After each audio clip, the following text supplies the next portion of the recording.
What's going on, family? And welcome to another episode of 3 Minute Mysteries. Today we'll be stopping over in Louisville, Kentucky. While we're on the way, you might as well use this time to show love by hitting the like, share, and notification bell. Also, pay a visit to our Patreon account for exclusive content. We all family.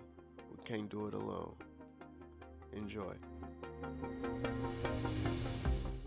While living in Louisville, Kentucky, Henry Surowski figured out how to turn a passion into a success story, and his passion was tennis. In the late 1960s, Henry began playing tennis casually and soon fell in love with the sport. He created the system, a self-evaluation system that was used by around 33,000 amateur players and was under consideration for potential adoption by the U.S. Tennis Association. But on June 20th, 1976, Henry was shot 5 times in the parking lot of a Louisville Holiday Inn.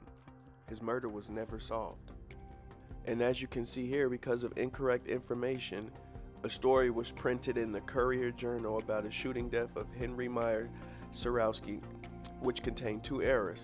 It said Surowski was the vice president in charge of marketing for United Electronics. He left that firm in 1972 and worked briefly for RET's Electronics.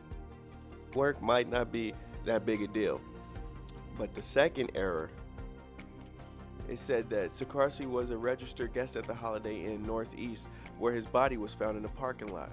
He was not a registered guest and had not been in the building according to the motel's manager.